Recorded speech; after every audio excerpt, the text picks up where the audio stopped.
tied by bamboo. Well, he does look like a half zebra. He's actually related to the giraffe. The okapi wasn't discovered by the Western world until 1901. And up on the rocks on the left, those white birds are the yellow-billed stork. The yellow-billed stork eat fish, snakes, frogs, and sometimes even smaller birds.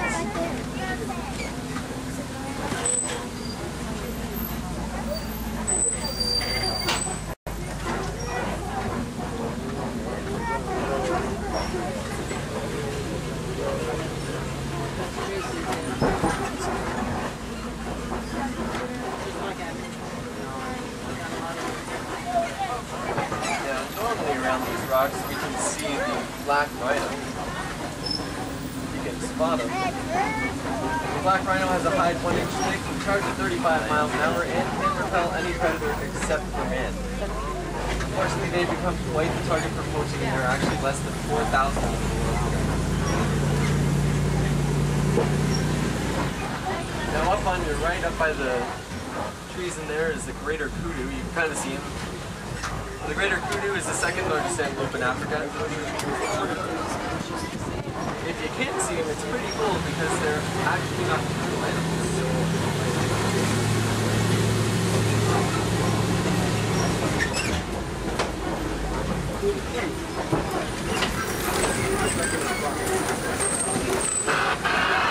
Okay, Mike, I'll pick it up later. Over. That's certainly not what Wilson was doing.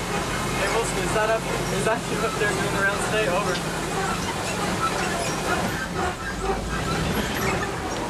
Yes, Simba One. And today I have a passenger. Miss Johnson, my favorite wildlife researcher. I'm Jumbo, everyone. Well, Jumbo, Miss Dobson.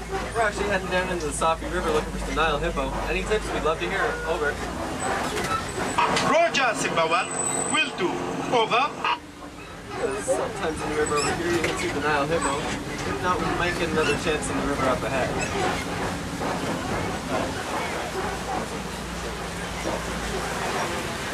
There they are, right by the island. The Nile hippo can't stay submerged underwater for about 5 to 8 minutes. While you might think they're swimming under there, they actually just walk along the bottom of the riverbed. It's important that they stay underwater because otherwise their large bodies would overheat in the weather. The big white birds in the middle, those are the pink-back pelicans. Pink-back pelicans, try saying that 5 times fast. Pink-back pelicans live in colonies and work together in groups to herd fish in the shallower water to make them easier to catch.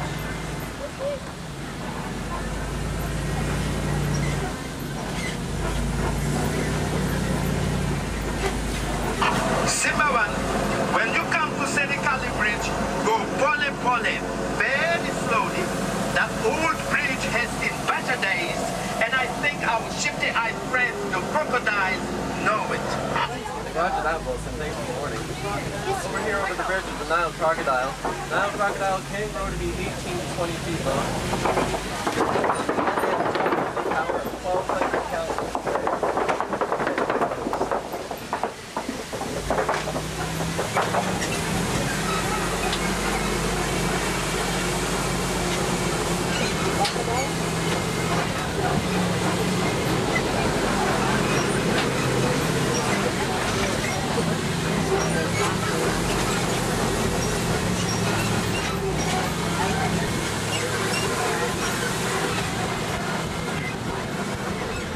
Up ahead, which is going to be on the right-hand side of the around the corner, is the ancient baobab tree. The baobab tree can grow to be 2,000 years old. This one here is rumored to be about 1,000 years old. It's also known as the upside-down tree because of the way that its stems actually look like its roots.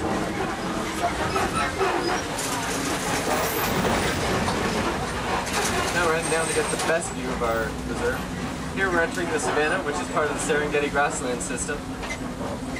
Zebra and wildebeest migrate through here each year, while antelopes, lions, and elephants live here all year round. It's part of that wild Africa we're trying to save here. Simba One, I see you down there. You are in bush country. Drive carefully. I don't want you bumping into my animals. You should begin to see a wide variety of grass-eating animals around you, such as Thompson's gazelle. Miss Johnson, no one in Africa calls them Thompson's gazelle. They are Tomies. Tomies. Over. Roger that, Wilson. We'll keep an eye out for those animals. Now in the middle, those are the Ankoli cattle. The Ankoli cattle, also known as the Watusi cattle, for the Watusi tribe, who was the first to domesticate them.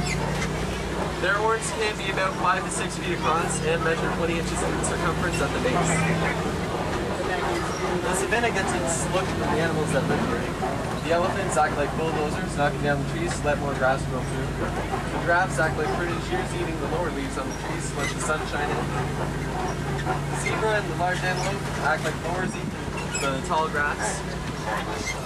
While the gazelle and the warthogs act like hedge trimmers, eating up all the little grass on the sides. It's all part of a balanced system where there's enough food for everybody.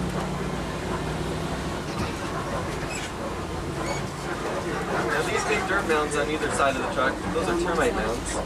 They are as hard as concrete and elephants use them as scratching posts. Once they wear them down, other animals use them for lookout posts to search for predators.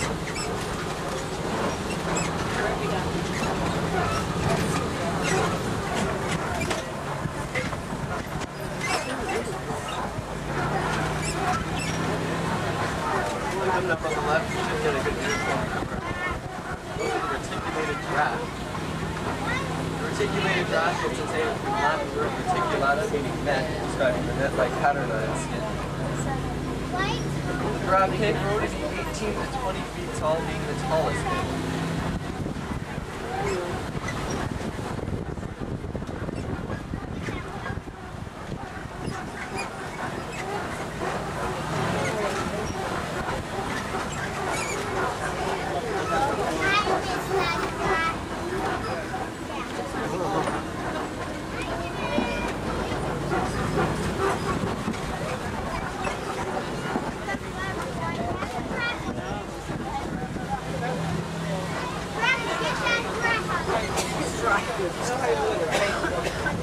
Okay, straight ahead of us, there are a few animals. So the large white ones, those are the Patterson's eland, which are the largest antelope in Africa, standing 6 feet tall at the shoulder. The little ones in the back, those are impala. The impala are a type of antelope and can leap 30 feet in a single bound. And if you can see them, the dark brown one back by the trees, that was a white-bearded wildebeest. The white-bearded wildebeest has the largest migration left in Africa of 1.5 million. They're also known as a new.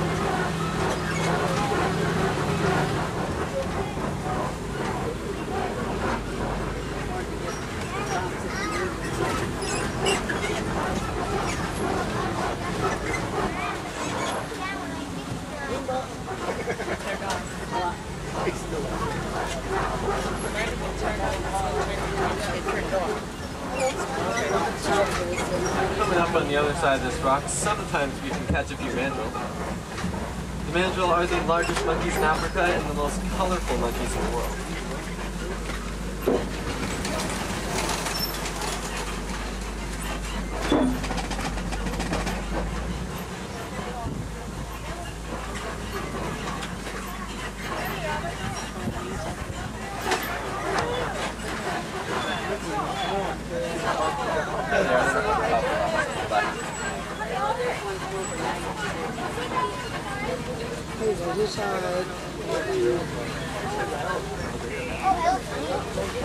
Simon Wilson, we're headed to elephant country.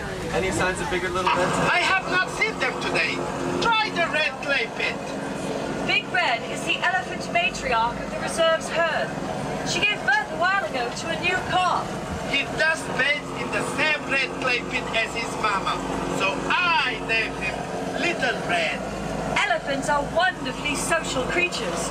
They have moods, sympathies, and emotions. Over. Well, thank you, Wilson.